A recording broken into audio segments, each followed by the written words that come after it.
So this is going to talk about the second part, I guess, or third part of an argument, which is how do you impact an argument. This is going to be a bit of a shorter one, just because I think impacting is oftentimes straightforward.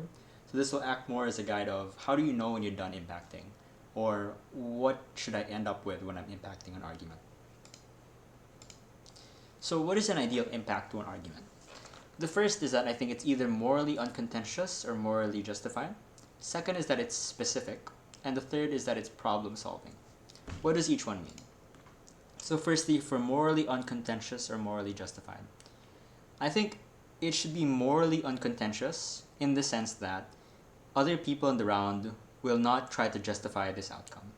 So for example, if your argument is, or it ends with, we will save people's lives, most debates won't have the other team saying, well, you know what, we actually don't want to save people's lives. We don't think that's a good thing.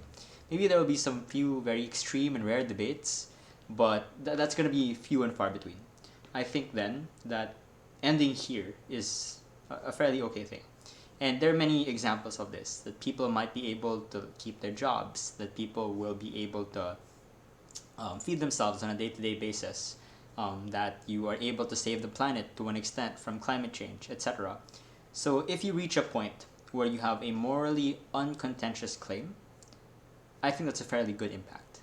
The second is, not all impacts will end in a morally uncontentious claim.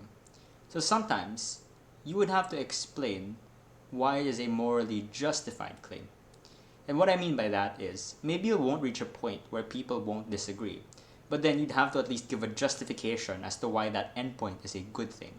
So for example, if your end result is that people have more of a choice regarding something, maybe you gave them the right to vote, etc. That in itself is not a good thing, right?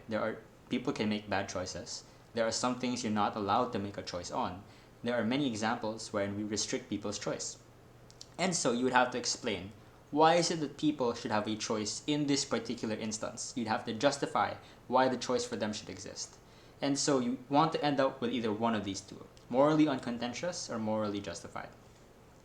And that isn't to say morally uncontentious claims aren't justified, it's just that people will not fight you on the justification in essence.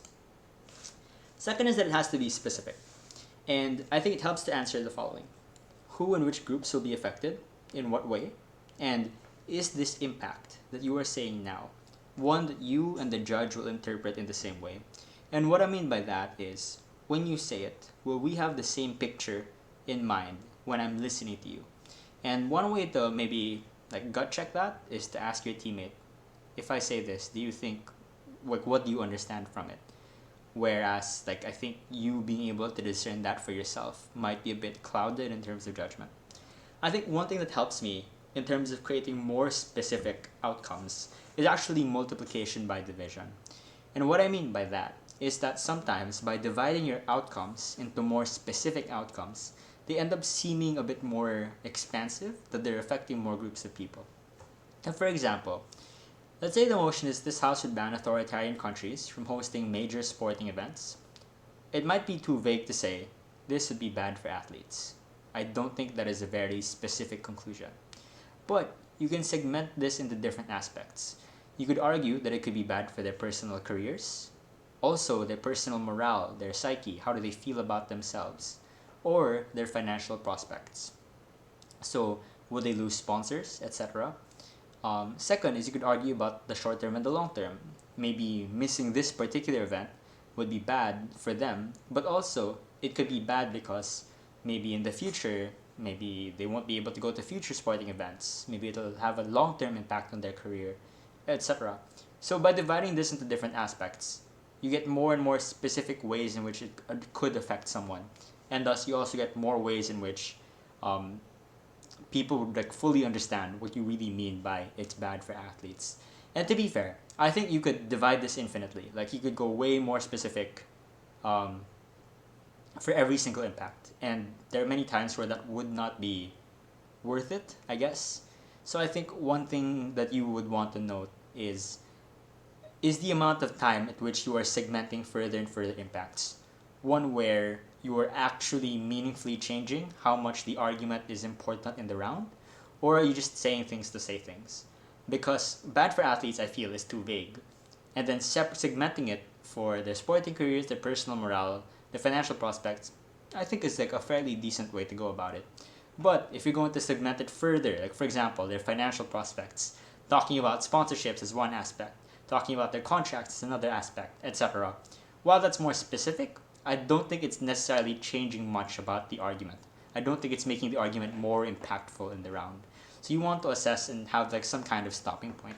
I personally think there like a rule of three is fairly good.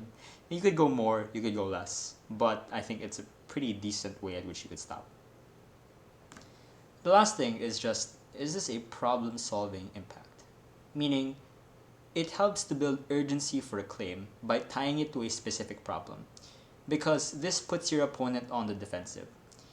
Beyond having a positive contribution on your side, they also now have to solve a problem on their side. And what I mean by that is, if your impact is a solution to a problem, not only are you giving something that's good for you, it's also saying this problem exists, OP has to now deal with it, or else this problem will continue to exist, and that kind of puts them on the defensive as well. So for example, in this house with tax sugary goods, it would be good to say that this could improve health outcomes for consumers. But you could further maximize the impact by saying that many countries suffer from issues of diabetes and obesity, and this could possibly help curb that. The way that people consume is one of the main contributors for these kinds of diseases. And so by doing that, it makes what is I guess a cool benefit the one that now becomes very urgent, very pressing, considering that you have attached a problem to it that has to be solved. Um, that should be all for this one. We'll go into a bit more in depth with respect to weighing. I think impacting is very straightforward. It's just a matter of can you do it well? And I think these are the main things I use to make sure that I do it as well as I can.